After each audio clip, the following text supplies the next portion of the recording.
News 16 Kerala. ഹമാസിനോടും ഹിസ്ബുള്ളയോടും തോറ്റ Netanyahu യുദ്ധം ചെയ്യുന്നത് ഇസ്രയേലി ജനതയോട്, ഹമാസ് ബോധിപ്പിച്ച ബന്ദി. ഇസ്രയേൽ പ്രധാനമന്ത്രി ബെന്യാമിൻ നെതന്യാഹു യുദ്ധം ചെയ്യുന്നത് സ്വന്തം ജനതയ്ക്കെതിരെയാണെന്നും അദ്ദേഹത്തെ തൽസ്ഥാനത്ത് നിന്ന് പുറത്താക്കാൻ പ്രസിഡന്റ് ഇസാക് ഹെർസോഗ് തയ്യാറാകണമെന്നും ഹമാസ് തടവിൽ നിന്ന് മോചിതയായ ഇസ്രയേലി വനിത ലിയാദ് അറ്റ്സിലി. ഹമാസ് ബന്ദികളാക്കിയവരുടെ മോചനം യാഥാർത്ഥ്യമാകാത്തതിന്റെ കാരണം നെതന്യാഹുവിന്റെ കടുംപിടുത്തം മാത്രമാണ്. ഹമാസിനോടും ഹിസ്ബുള്ളയോടും തോറ്റ നെതന്യാഹു ഇപ്പോൾ ഇസ്രയേലി ജനതയ്ക്കെതിരെ തിരിഞ്ഞിരിക്കുകയാണ്, അറ്റ്സിലി പറഞ്ഞു. ബന്ദികളെ കൈമാറുന്നത് ഹമാസുമായി കരാറുണ്ടാക്കാൻ തയ്യാറാകാത്ത നെതന്യാഹുവിനെതിരെ ഇസ്രയേലിൽ പ്രതിഷേധം ശക്തമാകുന്നതിനിടെയാണ് അറ്റ്സിലി രൂക്ഷമായ ഭാഷയിൽ പ്രധാനമന്ത്രിയെ വിമർശിച്ചത്.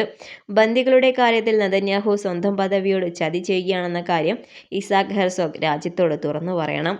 ബന്ദികളെ തിരിച്ചെത്തിക്കുന്ന കരാറിൽ എത്രയും വേഗം ഒപ്പുവെക്കണം. മുൻ പ്രസിഡന്റ് ഷിമോൺ പെരസിന്റെ സ്മൃതിദിന പരിപാടിയിൽ സംസാരിക്കവേ അറ്റ്സിലി പറഞ്ഞു. ഇസ്രയേൽ ഗവൺമെന്റിന്റെ പ്രതിനിധിയായി ആഭ്യന്തരമന്ത്രി മോഷെ അർബലും പരിപാടിയിൽ പങ്കെടുത്തിരുന്നു. നെതന്യാഹുവിന്റെ നേതൃത്വത്തിൽ വിശ്വാസവഞ്ചനയുടെയും കൈയൊഴിയലിന്റെയും സഖ്യകക്ഷിയാണ് അധികാരത്തിലിരിക്കുന്നത്. ഹമാസിനെതിരെയും ഹിസ്ബുള്ളയ്ക്കെതിരെയും പരാജയം നേരിട്ട നെതന്യാഹു ഇപ്പോൾ നമ്മൾ ഇസ്രയേൽ ജനതയ്ക്കെതിരെയാണ് നിൽക്കുന്നത്. ബന്ദികളെ മോചിപ്പിക്കുന്ന കരാറിൽ ഒപ്പുവയ്ക്കണം എന്നാവശ്യപ്പെടുന്ന നമ്മളെ ഭീഷണിയെന്നാണ് അയാൾ വിശേഷിപ്പിക്കുന്നത്. സ്വന്തം രാഷ്ട്രീയ നിലനിൽപ്പിന് ആവശ്യമായ രാഷ്ട്രീയ വിഷയമാണ് അയാൾ പുറന്തള്ളുന്നത്.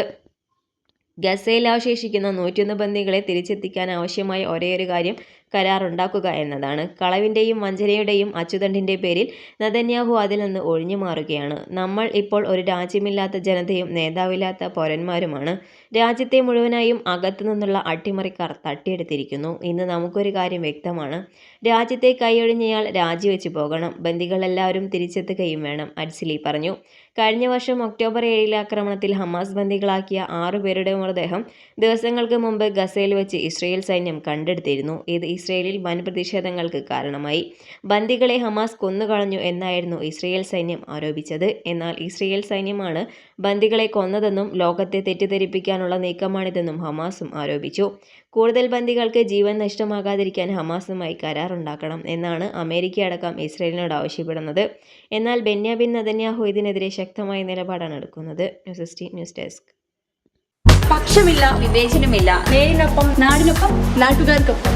News 16 Kerala channel.